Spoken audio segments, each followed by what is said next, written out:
that is in a Democrat stronghold, just like mine was.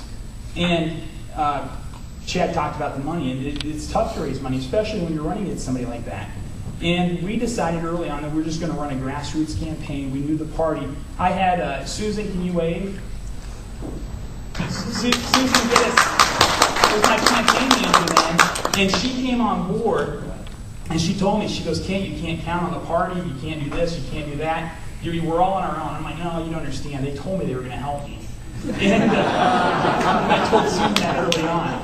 And as the campaign progressed, we realized very quickly that they were not going to help me. And so we went to 12,000 doors in my community. And we knocked on every door. I did myself once, and everybody else hit it 2 or 3 times. And door knocking is a key when you don't have a lot of money. So that's what we did. We did a lot of it. And, when the party talks about these issues, these fringe issues, how we should stay away from them. Because, not that many people are really pro-life. Really? Does anybody in here believe that? I mean, no. Right now, the polling shows that there's more pro-life Americans than not. But they don't want us to push that issue because it's a fringe issue. You shouldn't talk about marriage because it's a fringe issue. Does people really believe that? No. I mean, even the Des Moines Register says that 67% of Iowans believe in traditional marriage. So I just decided to ignore the party. We're going to go out and do our own thing. So if I go to a house and I saw a house with a Obama, the gays and lesbians were putting these Obama signs up with a rainbow in it. If I saw that on the door, I knocked on the door and I told them why I believed in traditional marriage. And if I saw a union bumper sticker, I knocked on the door and I told them why I believed that Iowa should be a right to work state. And if I saw a pro-choice bumper sticker, I knocked on the door and I talked to them why I believe life starts at conception. We should stand up for the unborn because they can't stand up for themselves. And I went to 12,000 doors with that message. I didn't shy away from any of them. I ran on the Republican platform.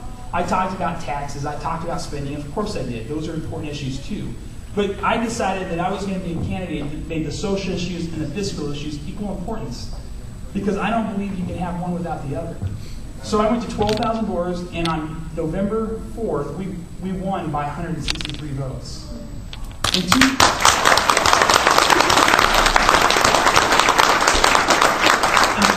2009, or in 2006, the Republican Party spent $250,000 to run that same race that I ran. But they did it differently. They didn't talk about those fringe issues. They decided to put somebody up that didn't support traditional marriage. In fact, when he had the opportunity to vote on it, in 2005, I believe it was, he voted no in the Senate, and he was a Republican. But he stepped down from the Senate to run for the House, and they lost, spending $250,000. We spent $40,000 on one. It wasn't because of me. It's not because of my beautiful head.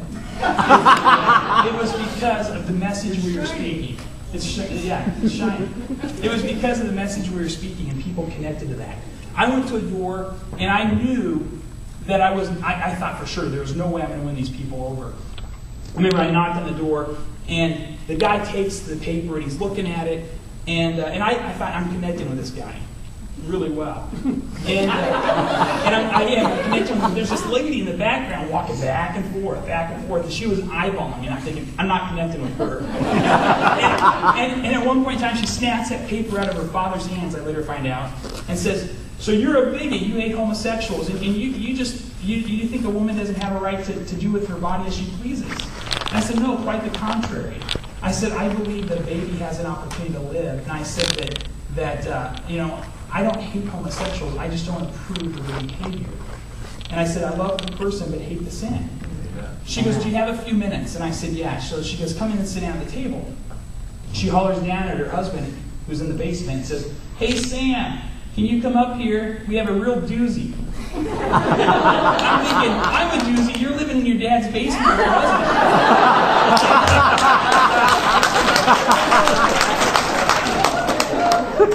So she comes upstairs, and I sit with them for 30 minutes, and we talked about all kinds of issues, and we didn't agree on anything. I mean, everything you could possibly think of, we disagreed upon.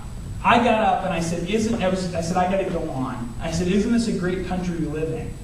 And she says, yes, it is. And I said, if we lived in Canada or if we lived in Europe, I couldn't have this conversation with you. because I'd be committing a hate crime. And I could see a light bulb was going off in her head. And I said, I couldn't speak as frank with you as I just did.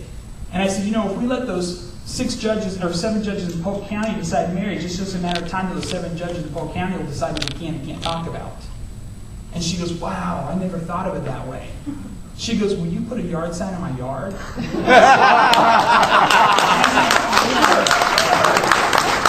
I went on and stuck it right next to the Obama sign. And I put it in front of it. I don't know if she moved or not, but I'll find out this time because they're still supporters of mine. I see them. I run into them at the grocery store. She likes me. They know we don't agree, but they know that I'm going to stand firm on my principles. They know what they're getting with me. I'm a known quantity. They know that I'm not going to cave under tough circumstances. This past session was a perfect example of that. Has anybody in here ever heard of House File 596, where it was my gun bill, that so many people in the state was talking about? There's some people in here that know about it. It was an Alaska. It was a Vermont carry, but then you add the Alaska, and you add the reciprocity. It's kind of a hybrid. And the reason why it's called a Vermont carry is because Vermont's the only state in the union that has not ever legislated their gun laws. So it still has our founding fathers' original intention. And so basically what happens is you can go purchase a handgun and strap it on and walk out of the store. And so I decided I was going to put this bill forward. And, everybody, I did this actually I did it in 2009, and I reintroduced it in 2010. And in 2009, my Republican caucus said, there is no way that'll ever pass. I can't believe you're doing this. And they looked at me like I had a third eyeball growing out of my forehead. So we pushed the bill, and all session I was just getting badgered from the Republicans. You shouldn't be doing this. It's going to make us look like we're wingnut gun people. Is that so bad? Is that so bad? So as the session goes on and wears on, I kept saying, I'm going to force a vote on that bill. And they said, no, you're not. I said, yes, I am. No, you're not. I said, well, watch me. And as the session wore on, it was the last day of the session, and I realized I hadn't done it. I have to do this. So the standings bill was coming. And I attached the standing bills. I did a record roll call vote, just like you do for marriage or any other bill that you want to force to the floor. And I watched as the Democrat Majority Leader, Kevin McCarthy, starts running around the House floor like a chicken with his head cut off, whipping votes for this lonely freshman legislator that forced this gun vote. And as the vote came down, it was 49-49 with 2 abs not voting. The 2 that were gone were Republicans, Roy Chamber, who was in Iraq, and another Republican that was at a wedding. And it was previously planned that, I don't expect her to miss her child's wedding for my gun bill, so I was okay with it. But, I withstand that pressure. And then this year, the same thing happened. I introduced the bill.